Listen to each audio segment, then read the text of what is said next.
Perampok negara menyiksa rakyat.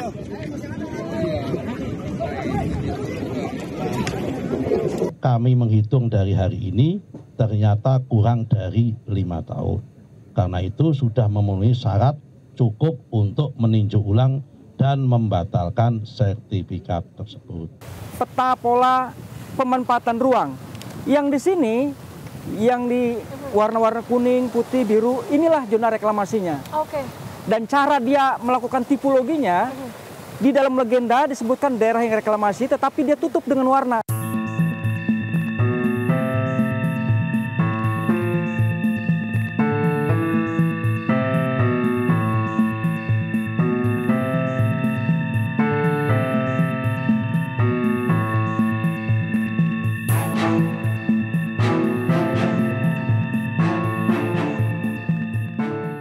Dalang dibalik keberadaan pagar laut misterius yang membentang sepanjang kurang lebih 30 km di perairan Tangerang, Banten masih menjadi teka-teki.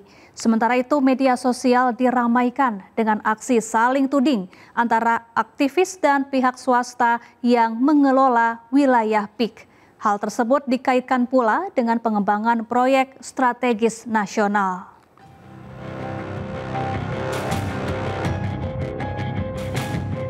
Pagar laut misterius sepanjang 30 km yang ditemukan di kawasan Laut Tangerang, Banten membuat gaduh. Warga dan kelompok nelayan sekitar menyebut jika keberadaan bambu-bambu yang berada di Laut Utara Tangerang tersebut sudah lama berdiri. Setelah viral di media sosial, kelompok nelayan yang tergabung dalam jaringan rakyat Pantura mengklaim mereka sengaja membuatnya. Pagar tersebut dibangun untuk memecah ombak dan mencegah abrasi serta mitigasi dari ancaman tsunami. Menahan abrasi dan yang kedua menahan pemecah gelombang juga.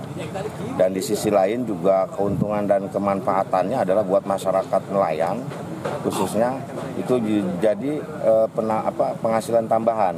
Jadi di situ bisa habitat kerang hijau itu hidup.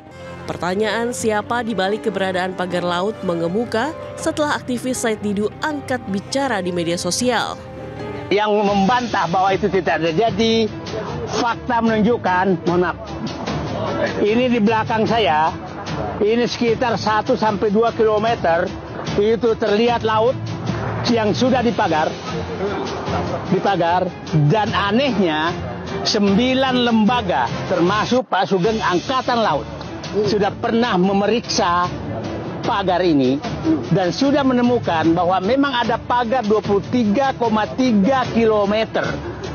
Anehnya tidak ada satu lembaga pun termasuk Angkatan Laut yang berani menyatakan siapa yang membangun pagar. Jadi bagi pihak-pihak menyatakan tidak terjadi negara dalam negara, saya katakan mulai dari Kosambi sampai Tanah Arah sana, sampai sana itu sudah tidak ada negara. Menanggapi hal itu, Presiden Direktur Agus Dayu Group Nono Sampono buka suara terkait pengembangan proyek strategis nasional PIK 2. Pada areal bekas hutan lindung mangrove. Kalau di gambar itu kan sepotong-sepotong tuh. Betul. Jadi ada A, B, C, D, E. Ada E itu. Jadi dulunya ini besar sekali.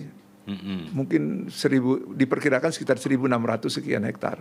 Tapi sekarang tersisa tinggal 91 hektar. Kemudian dalam rencana proyek strategi nasional ini harus direhabilitasi. Karena tanah-tanah ini yang tadinya milik negara kena abrasi dari pantai. Kemudian banyak yang sudah digarap juga oleh masyarakat menjadi tambak, menjadi macam-macam lah kira-kira. Nah ini kan harus diselamatkan. Hak negara dan kemudian atas nama Kementerian Kehutanan. Melalui sebuah podcast di YouTube, Presiden Direktur Agus Dayu Group Nono Sampono membantah pengembangan PIK 2 yang disebut menyalahi aturan. Barang ini kan barang halal, punya negara yang mau diselamatkan. Karena negara bukan tidak punya, tapi kepentingannya banyak. Jadi ini dikerjakan oleh swasta. Dan Agung Sedayu satu di antara 40 PSN seluruh Indonesia sejak tahun 2016. PIK 1 sudah terbukti. Dulu mengibarkan bendera saja merah putih di jembatannya tidak boleh. Wartawan mau datang masuk ke pantai diusir. Sekarang mereka belum dapat hak apa-apa, laut sudah dipagar dan seluruh lembaga tidak ada yang berani satupun menyatakan siapa yang memagar. Ada apa? Artinya, apakah kita masih merdeka? Terkait pernyataan aktivis Said Didu yang menuding PIK berada di balik keberadaan pagar laut, Nono Sampono pun memberikan tanggapan. Saya tidak menuding, tapi fakta bahwa Pak Said Didu itu punya lahan ada di sana beberapa hektar. Kalau tidak salah, karena ini bukan berhubungan dengan saya langsung, kan pihak bawah lah yang menyelesaikannya. Yaitu kalau tidak salah itu ditawarkan untuk kita membeli. Nah, persoalannya adalah mungkin tidak ada kesesuaian harga. Ya, itu faktanya ya, faktanya, bukan saya menuding tapi adanya begitu. Nah, satu, yang kedua, beliau mungkin ya sebagai seorang aktivis, pejuang mungkin memperjuangkan sesuatu yang menjadi idealismenya. Saling tuding siapa bertanggung jawab di balik pagar laut terus bergulir. Meski begitu, keberadaan pagar laut terbukti mengganggu warga dan nelayan sekitar.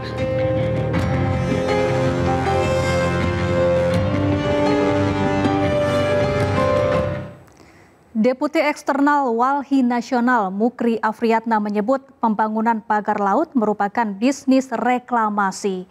Ada 6 dokumen rencana reklamasi di pesisir utara Tangerang, di mana ada kolaborasi pemerintah dan pemilik modal membangun pagar laut.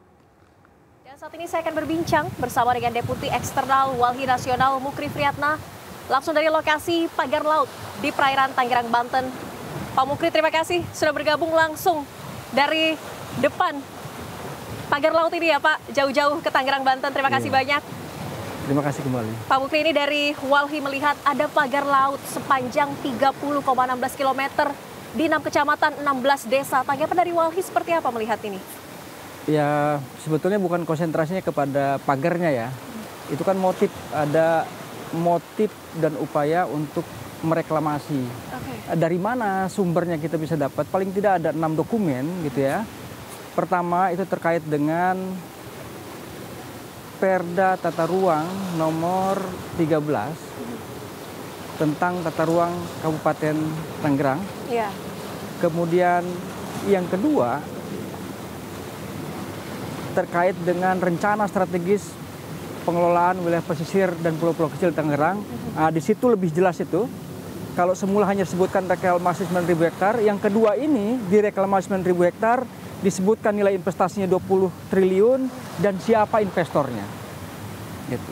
Yang ketiga, revisi Perda Tata Ruang nomor 9 tahun 2020 menyebutkan hal yang sama. Jadi dari 6 dokumen ini, yang paling akhir adalah setelah pengesahan Tata Ruang Provinsi Banten tahun 2023 yang menyebutkan yang sama, sekarang masih juga terjadi di dalam dokumen penyusunan rencana pembangunan jangka panjang Kabupaten Tangerang untuk tahun 2025 sampai dengan tahun 2045. Jadi memang ini motifnya adalah bisnis reklamasi.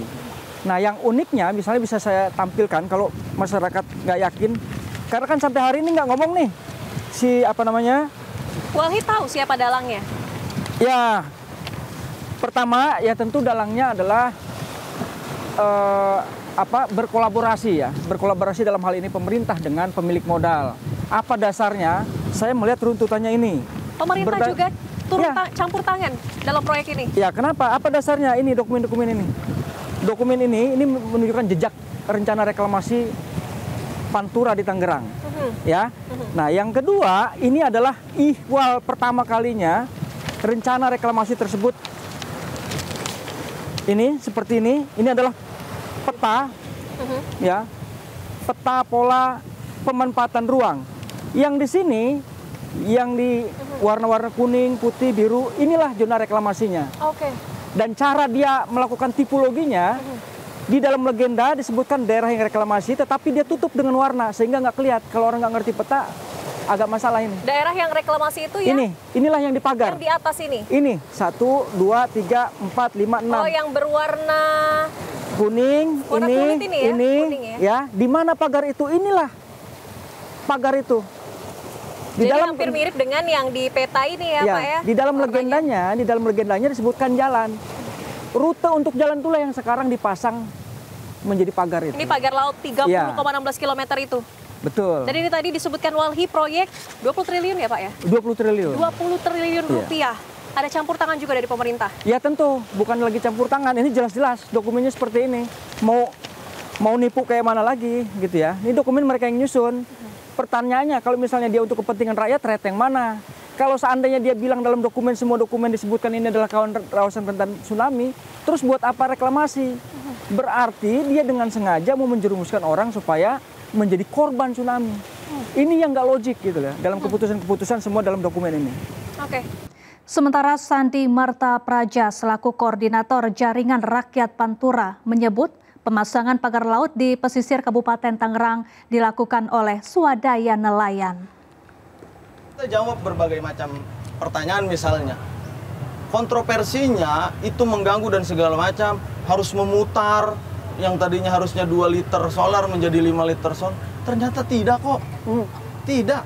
Abang udah ke lokasi pagar laut ya? Sudah. Yang di Karangserang ya, yang di Karangserang, yang di Keronjo juga ada. Jalan-jalan buat ini dan segala macamnya gitu, jalan buat mereka ke lepas pantai, gitu. Ada jalannya, tidak muter sampai yang diberitakan itu ya begitu. Lalu kemudian ada pula kontroversi misalnya hari-hari ini bahwa di tengah cuaca sedang buruk, akhirnya penangkapan ikan tidak maksimal. Di pinggir, di pagar. Konotasi pagar ini kan ngeri betul. Seolah-olah itu disekat, seolah-olah itu tidak ada jalan lagi, seolah-olah itu dan segala macam. Sedangkan anggota Ombudsman Republik Indonesia YK Hendra Fatika meragukan kelompok masyarakat yang mengaku memasang pagar laut di pesisir pantai utara Kabupaten Tangerang, Banten. Bisa kita bayangkan, kalaupun misalnya bahwa yang memagar ini swadaya, maka rasanya terlalu naif gitu bahwa kita percaya ini adalah swadaya, apalagi swadaya nelayan. Karena nilainya besar loh. Ya. Saya menduga pemasangan pagar di sekitar 30 km ini dananya bisa lebih dari 30 miliar. Walaupun hanya pasang bambu. Walaupun hanya pasang bambu saja. Ya. Hitung-hitungannya sederhana. Jumlah bambu aja dikali sepanjang 3 km kali berapa lapis. Kali harga bambunya ditambah dengan ongkos pasangnya. Itu pasti hitungannya sudah melebihi dari 30 miliar. Apa nelayan mampu melakukan swadaya seperti itu? Nah, sehingga siapapun yang melakukan ini, Ombudsman melihat memiliki power. Siapapun yang merasa memiliki power, merasa. Kini pagar laut itu tinggal kenangan. Dirobohkan atas nama aturan yang baru diingat setelah semuanya berantakan. Yang tersisa hanyalah ironi. Pagar yang dulu melindungi kini menjadi simbol dari sistem yang seakan tak pernah peduli. Saya Syafaati Suryo, sampai jumpa.